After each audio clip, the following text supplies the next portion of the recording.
our guest on Strike a Chord is Saturn Till June, a pop punk electric trance band. I guess that's how I would describe it, but AJ Gordon is joining us, and how's it going, my friend? Hey guys, good morning.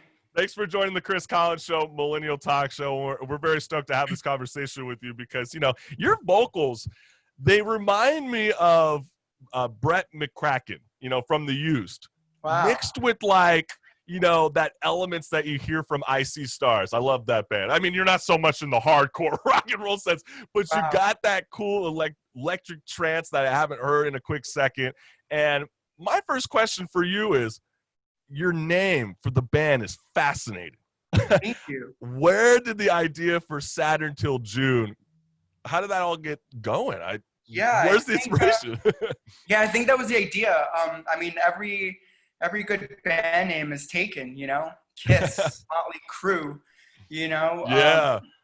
Newfound Glory. Like, I mean, all these names. So, like, ideally, I would have loved, like, a one-word name, right? That, like I just mentioned, Kiss or something like that. Yeah.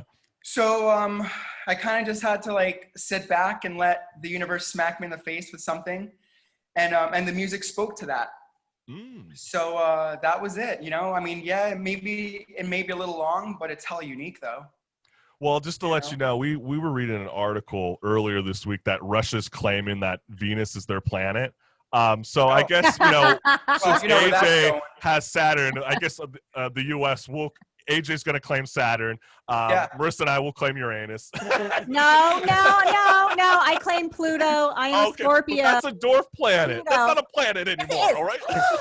Don't you That's go what there. they say. My whole astrology looking up is based off of Pluto, okay? That's funny.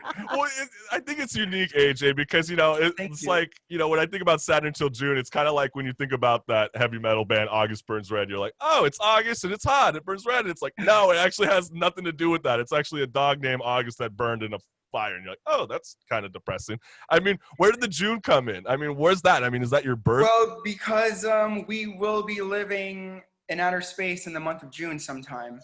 Oh my gosh, you have just you have just set her off on a whole storm. So Marissa, all right, Marissa, so it's the month of June, all right? I'll see you there. You and I, we're gonna have front row rocket seats. We're gonna go. I'm so excited to get off of Earth and go colonize and spread my molecular seed thoughts in the universe. That. Yes, agreed.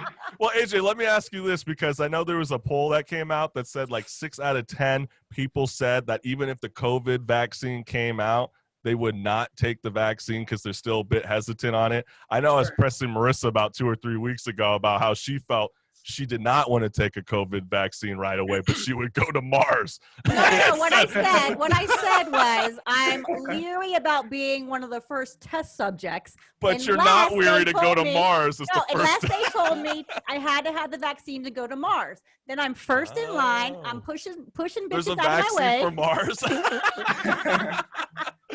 But, that's you know, funny. Hearing this, I mean, AJ, I mean, would you, if you had the opportunity to get a ticket to Mars, like the golden ticket to Charlie's factory, you know, like Willy Wonka, would you go in a landslide? Oh yeah, I would, absolutely. Damn, definitely. Son. You got more guts than me. I love touring and traveling. I mean, that's just an extension of what I love doing. And it'll be yeah, that's a year and a half traveling one way, and then you got to go another year and a half. Well, no, because think about it. They're gonna make faster rockets. Okay, they're gonna make. We're gonna have like time warping into black holes, so we can. You've been watching Tenet. I love how hopeful you are, Marissa. But remember, in 2020, we were supposed to have flying cars. At best, we have Teslas. I know. Right, and now people are getting trapped in the back seat of Teslas instead. So it doesn't look like 2020s are here to be going anytime soon. But the thing that I loved with you, AJ, was I love how, you know, do you keep yourself in the zone when you're recording and mixing? Because, you know, you are a one-person band, and, you know, you don't really have anybody to point the finger at. So, I mean, with myself, I know I've tried to record a couple times. It's stressful as hell. It never comes out the same way that it's on the amp. How do you find yourself to just keep pushing forward while you're creating new music, even during these times? That's a great question, and it's very, very tricky. So what I've done for a few years now is I'll always juggle 2 or 3 songs. so that it keeps me busy and it keeps the juices flowing. Not saying that those songs will ever be completed or be good enough to be released, but I'll always like work those 3 instead of just like really pounding on that one, because I've done that in the beginning and it was just treacherous. It was horrible. Find that as a mistake with young musicians, how they just focus too much? Yeah, absolutely. I think that is a mistake. I mean, again, speaking from my own experience and the way I write, maybe in a band situation where there's 4 or 5 other members, you know, keeping it fresh and putting in their input and changing it around or throwing in their ideas, perhaps not. But for me, it's something that I really can't do much. I mean, maybe like with this last EP, you know, the record's done, but I go into the studio and I see if anything needs to be re-recorded. I'll always record fresh vocals. So I'm in the studio for fresh vocals. You know, if any additional guitars or re-record drums or anything, synthesizers or effects or anything like that, like ambiance need to be re-recorded, I'll do it. So it gives me enough time to step away from what I've written. And then once I go into the studio again, we'll just like rehash it out if need be. Yeah, it's almost like you taking notes from Taylor Swift and Kanye West. If you want to own your music again, if you were signed to a record label, sometimes you might have to re-record it. And AJ right here is telling us he's got no shame. I have no problem revisiting my music. And I think you're the first artist to ever say that on the Chris Collins Show, Millennial Talk Show. So I think that's pretty fascinating. Yeah. But we got a song from you right now, and we're going to be playing Saturn Til June's song right here. It's called Promise Left Unsaid. Check it out.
bridges. Now's the time, right here, right now. Don't let yourself down. Just let yourself go. And then you know, and then you'll let the chance grab a hold of that dream you've had so bad, so bad. Let the chance grab a hold of that dream you've had so bad, so fast. Nothing makes sense in shapes and colors. Designing my way up with the clutter. Nothing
That's right. That was Saturn Till June, and that song's called Promised Left Unsaid. And AJ, that's a phenomenal song, my friend. And you got me jammed up. I mean, you make me want to go run in my man cave right after the show and start picking up my guitar, bass, and Zach, I need my drums back. So Zach Greer, if you're listening, my whole You so remind me of Prince as far as being able to go in, play different musical instruments, create your music, do everything yourself, and then when you play live, you just plug people in and be like, okay, do this. Yeah. Like, Wow. That's actually a very fair assumption. It's like Prince and Newfound Glory just smashed together. Incredible compliment. You know, Bert the Used, Prince, holy cow. And what made you change your hair? I saw you had long hair in the It was video. very long. It was like down to my elbow. I know. I mean, I love the new do, but like, what Thank was you. that? Was it a COVID reason? Like, why? No, that was done, I think, I want to say, like, shortly before the holidays, like, shortly before Christmas. It was just kind of, you know, like, I got back from tour, and my hair was that long, maybe even longer at that point, and I was just like, oh, I'm just so fed up with it. I mean, you know, and my hair is, it's really thick, and then as it grows out, it just kind of, like, curls, so it gets wavy at the bottom. So it was just like, you know, like, I'm literally, like, sitting there, like, especially in this god awful heat. The last thing you want is that long hair, dude. It's just way too much maintenance. So all right, well, let's cut it. And then I went through like a couple of do's after that. I just like went shorter. Like I went shorter, then I went shorter, and then I went shorter. I love it. I love it's such a like a Cali like look. Like I absolutely love the hair. Oh, sweet, thank you. Very awesome, AJ. I'm due for roots for sure, but you know, we'll see. Aren't we all, honey? Aren't we all? Okay. Hey, I wanted to ask you this question, AJ, because this was something that, you know, I'd like to say my big brother, Howard Stern, you know, he was saying that his top 3 rock bands of all times is Led Zeppelin, the Rolling Stones, and why am I having a brain fart in the last one, Marissa? Help me out. I got it right here. The Beatles. Beatles, Rolling Stones, and Led Zeppelin. Is that a fair assessment to what you would say as a millennial here on a Millennial Talk Show? Would you say that is the top 3 rock bands of all times? You know what? I'm not going to disagree with him because they're absolutely like top tier rock bands. But they wouldn't be my favorite, I don't think. You know, like Led Zeppelin, you know, all-time rock and roll heroes, of course. I mean, Beatles, like, you know, I guess. But I mean, be honest. I mean, Marissa was kind of like the same thing. She's like, yeah, the Beatles are cool, but it's not like I'm going rushing and turning on the records like right away. Right. Yeah, like the Beatles, you know, like great songwriters, and I guess they invented pop and rock, I guess, or like. I mean, they're kind of like, to me, are like the original BTS. Sure. Kind of level, absolutely. you know? Like original boy band, right? Yeah. No. The Beach Boys are. No, I would argue the Beatles. You really think the Beach Boys? Beach Boys. Yes. What does AJ think? What's the question? I'm sorry. I mean, who's the original Beach Boy? I mean, the original Beach Boy. Exactly. So the Beach Boys won. Original Beatles? Beatles. You just sort of, well, who's the original boy band? I mean, do you think it was the Beach Boys or do you think it's the Beatles? I'd say the Beatles because they came. Yeah, they were around way before the Beach Boys. No. Right, they were around the same time. They were. It was around the same time, but you know, Beach Boys weren't touring exclusively to the extent that the Beatles were doing. That's what BTS is doing. You think if the Beach Boys came out today in 2020, do you think they would have a full week slot on the Jimmy Fallon show to perform all week? No, it would be the Beatles in 2020 performing every week. Anyway, okay, well, I'm going to move on to a trivia question. Okay, AJ. What is the most expensive rock album of all times? Rock album. I'm going to give you 3 things. You can pick which one. Okay. You have Def Leppard with Hysteria, Korn with Untouchables, or Guns N' Roses with Chinese Democracy. Ooh. I want to say Led Zeppelin, Hysteria. I mean, Def Leppard. Def Leppard, Hysteria. You would think so, because I would have picked the same one, but no, it is Guns N' Roses, Chinese Democracy, with $13 million. Yeah, Def Leppard is actually the number 3rd slot, and Korn's Untouchables was number 2. But yeah, I would have never known that. Yeah, I definitely would have thought Def Leppard. I love that record. It just seems like you would always assume that the older records had to obviously be more costly because of the production. But, you know, we could be talking about this all day. But Chinese we want to have. Makes sense because, I mean, didn't it take like years to come out? It did. Yeah. Because Guns N' Roses' Axl is a diva. Yeah. Sorry. I've heard. And that's true. But you know what? As much as I wish we could keep talking about this, time's getting crunched, and we want to leave enough time to be playing one of your brand new singles, Loud and Electric. And I think it's fair to say the lyric tones, it's very much the modern day Beach Boys. So check it out for yourself on the Chris Collins Show, Millennial Talk Show. This song's called Loud and Electric.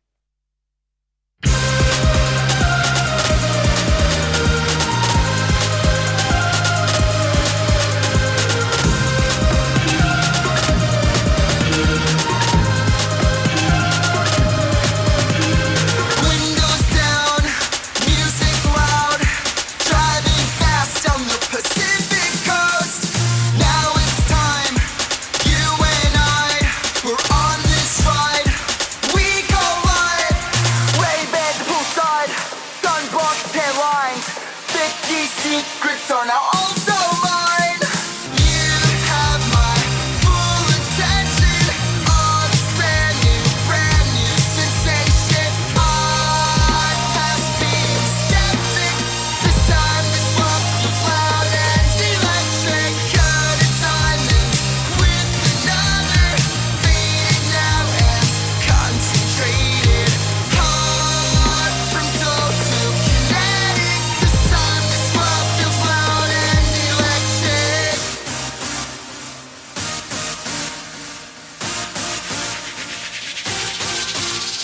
Summer sunrise, up all night. Silk blue skies, cool ocean air. You're wet, I'm wet. Summer sweat. Wind whips your hair as we had sex. Ray-Ban to poolside. Sunblock and tan lines. Summer secrets are now also mine.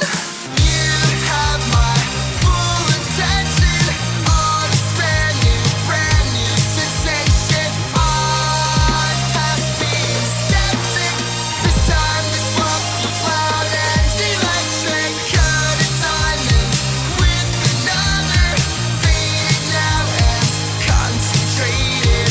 Hard from dull to kinetic. This time this love feels loud and electric.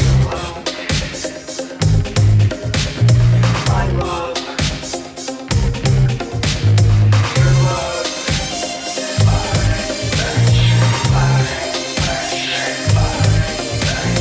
your love, my love is loud and electric. You have my full attention.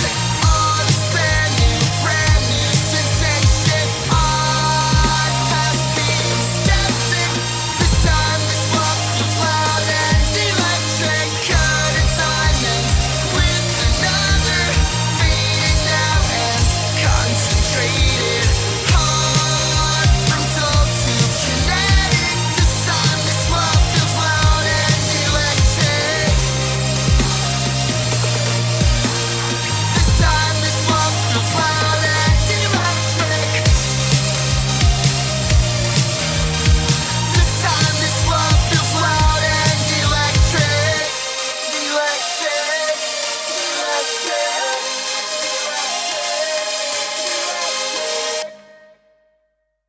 That is Saturn Till June, and that's your brand new single, Loud and Electric. And I'm telling you, I really do hear the used a little bit in those vocal tones. I dig it, dude. It's so cool. It's groovy. How would you describe it? Because when I think about even your past work with your EP, War on Art, and even the latest music today, it almost seems like you purposely went into the recording studio to get that atmospheric and live tone in your music. Did you do that on purpose, or? I did. Yeah, absolutely. Well, first off, thank you so much for playing the new song.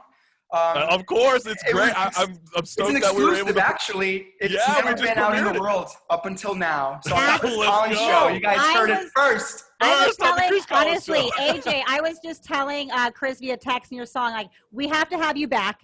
I love your music. This was not enough time. I so want to bring you back. Thank you. love your I'd love to be back. And that's right. I mean, you know, we're definitely going to be brewing up another storm coming, you know, the Music Storm 2020. And I know that for any of the listeners that have not heard of the season 6 finale of the Music Storm 2020, go ahead and check that out. But most importantly, check out AJ Gordon's band. It's Saturn Till June, and it's an incredible record, my friend. And when will they be able to hear Loud and Electric? Is it out on audio streaming services yet? Or nope, not yet. Today was the first day, so you premiered it. So I appreciate it much. It'll be out October 2nd. Hey, let's go, and keep us posted with it. And anything that you endeavor, and you got any new strong music videos, send us our way. You're an amazing artist, my friend, and thank you for joining Strike a Chord on the Chris Collins Show, Millennial Talk Show. Thanks, guys. We'll see you soon. AJ. Bye. See you soon. Bye, guys.